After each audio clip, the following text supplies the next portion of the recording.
March 2026 is 14 months away. That's hugely ambitious for the Home Minister of the country to make a promise at the Agenda Aaj Tak Conclave to say that Naxalism is going to be completely wiped out. It's going to come to an end in just 14 months from now. But what do the experts believe? You've heard what the Home Minister has said. Let's get a real-world assessment by those who look into these matters very closely. Joining me live, Lieutenant General Syed Atta Hasnain. He's former General Officer Commanding of the 15 Corps, also a member of the National Disaster Management Authority and a commentator on these issues. Prakash Singh is former Director General of the Border Security Force, and Major General Dhruv C. Katoch is author of the book Naxal Violence, The Threat Within. He's also Director of the India Foundation. Gentlemen, thank you very much for being with me here on India Today. General Hasnain, I'd like to kick it off with you. 14 months seems like a terribly short period of time, but clearly progress has been made, even though the media doesn't report every single thing that's been happening as far as the Naxal menace is concerned. How does this seem to you, sir? Amit Shah saying by March 2026, Naxalism will be brought to an end. Shiv, thank you, first of all, for having me on your program. A very important program, I must say. And as far as I'm concerned, I don't think the Home Minister is known to make any false promises. Yeah. For him to come up and give this statement, obviously the inputs and the parameters, the factors at work at the moment are all there which give him that confidence. And I think they generally do give confidence to a lot of us security analysts who are observing this situation. I would say from a high of about 250 districts out of the 750 districts of India. There's almost 1/3 of India which was under the shadow of so-called the Red Corridor, yes, or Naxal terrorism. You today have just in your program shown us how it has come down to 2 districts primarily of Chhattisgarh. Most of the other areas have been cleared. Now, it's a very important aspect that as you clear these areas, you also ensure a consolidation, because in this kind of a game, everything can come back very quickly. Yes, I can see that the government of India at the central government level has done a tremendous amount, but at the same time, it has decentralized it to the states. This entire campaign of the last couple of years has been fought by a lot of state police forces which have been professionalized to a great extent. The central forces are there. The CRPF, BSF, ITBP have been there doing a great job. Intelligence has definitely been improved, and there has been an induction of technology in the last few years, in particular, bringing in drones, bringing in mobile devices, eavesdropping capabilities, etc. Yes. And to beat it all, the leadership, the targeting of the leadership, and also going after the youth in terms of social media activism, ensuring that it's not just the radicalism which is in Kashmir. There is a huge radical footprint here too. And that radicalism has to be countered over a period of time. This has been going on across the states. I would give a tremendous amount of credit to the state police forces and the state home administrations, which have, I think, achieved some outstanding results. Okay, interesting. So you're saying that, you don't believe the Home Minister would have said it, without being very serious about that target. General Katoch, if I could bring you in, is this sounding realistic to you? It's been confined now to 2 districts in Chhattisgarh as per the Union Home Minister. Does March 2026 look like a credible deadline to you, sir, for ending the Naxal menace, as he put it? Thank you, Shiv. Shiv, I personally, I'm not a believer in putting deadlines onto an issue, something like Naxalism. I remember way back in 1967, the then Chief Minister of West Bengal, he made this statement. He says, I have finished Naxalism from the state. And we know what happened for 50 years after that. Yeah. So, but there is a sense today that Naxalism is to a very great extent on the decline. And why I say this is because I have met many people who work on the ground with the Naxals, and they are desperately reaching out for an agreement. They want the center to come and say, listen, do something for us so that we can actually have some sort of an honorable exit from where we are. So that shows that as far as the ground is concerned, where the Naxals are located, there is a sense of despondency in those ranks that they are not going to win this battle. Interesting. So psychologically, I think the state has won because this is a very important aspect. The second aspect, I think, is, there has been a lot of pressure put on, General Hasnain spoke about the people with the guns and all that. Very frankly, I haven't really given them much credence. The people who we need to really tackle are what has been referred to as urban Naxals. Right. These are the chaps who are sitting in the corridors in Delhi and other places who give oxygen to this movement, and they are funded from abroad also. I think a great deal has been done to curtail their activities. Yeah. And that is another positive sign. Okay. Thirdly, I think the most important thing which has taken place over the last decade, or in fact, I will say over the 2 decades, is a great deal of political penetration has taken place in these areas. Important. I have written in my book, just as one point, that as and when political penetration takes place, Naxalism and such activities decline. Okay. Because now people have somebody to speak to, somebody who's answerable to them. And when there is no presence of the government there, these movements actually shape up. Okay, very important. So you've painted a detailed picture of why you think Naxalism is on the decline, and you've also,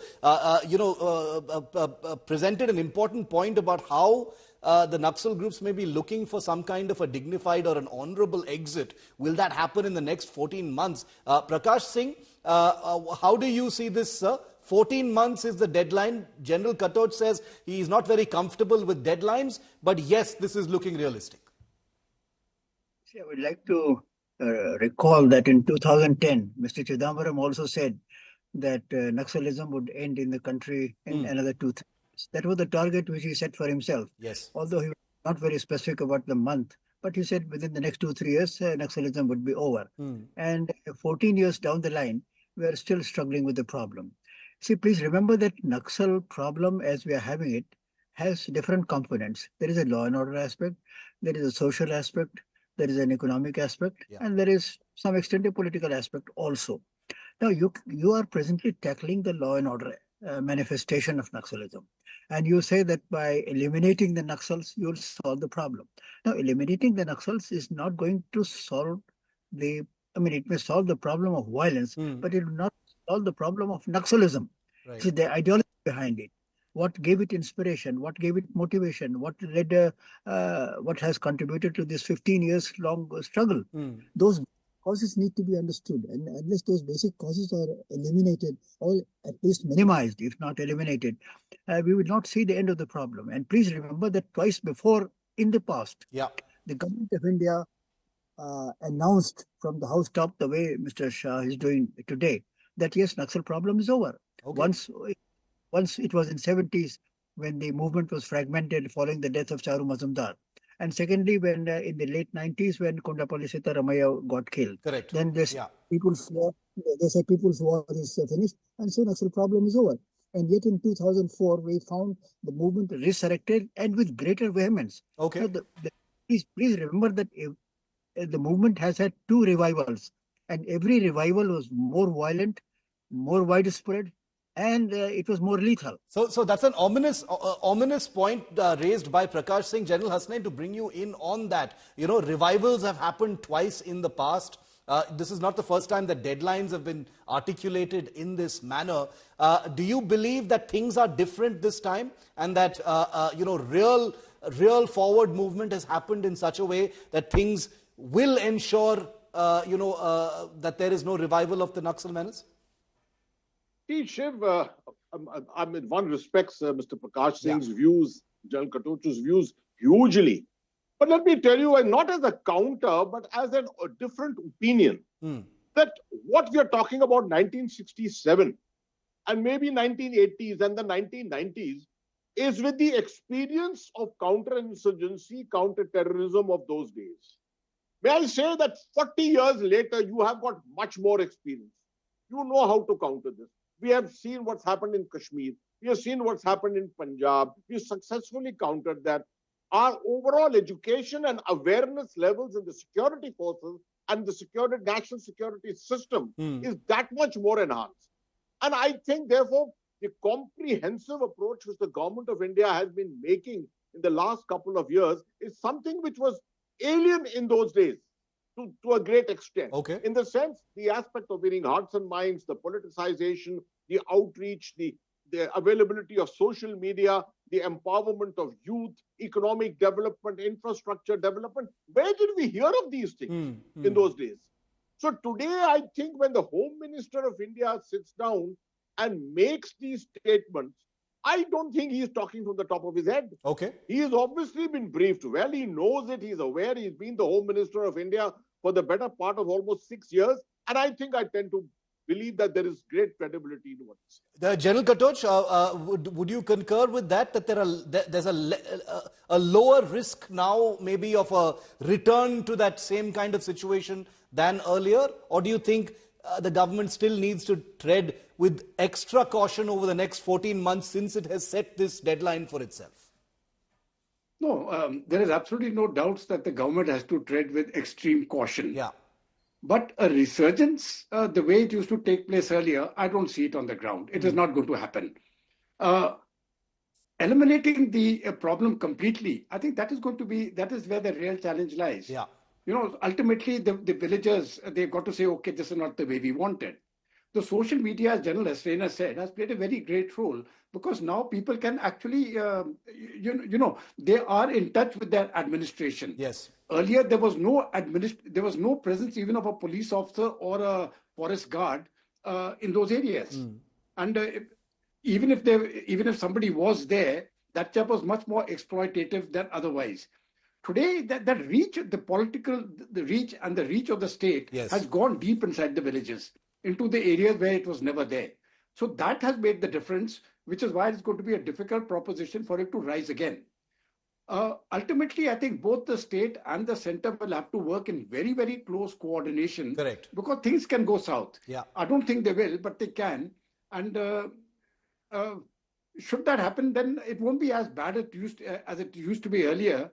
But it may not lead to, getting a complete solution within a year or year and a half. Okay. But one thing I am certain, it is on the decline, and day by day it is declining further till a time will come and it will just disappear. So whether that's going to take place within 14 months from now, or maybe 20 months or 24 months, I can't say. But this decline, the decline of Naxalism is certain, and you will find the important thing is not what is happening in the villages. Yes. It is what is happening in Delhi. And you don't see that, that focus of these of the urban Naxals there now, which used to take place even a decade earlier. So to that extent, I think the signs are very positive. But Shiv, as I stated earlier, I personally will never give a time frame to a movement of this nature. Okay, Shiv. understood. And, thank you, gentlemen, for this very substantive look at what the Home Minister has said. I'm out of time, but I value your wisdom and words very much because this is, as a former Prime Minister had called it, the gravest internal security threat. It's good to hear from people like you in the business that may not be very true anymore. And hopefully the end of it will be in sight, because let's remember that this is our land. Naxals are ultimately Indians. This is our territory, and it needs to be handled in a much more long-lasting, sustainable and different way. If March 2026 is what the Home Minister is saying, let's wish him well and let's hope it can be achieved. We'll be tracking every step of the way. Thank you very much for being with me.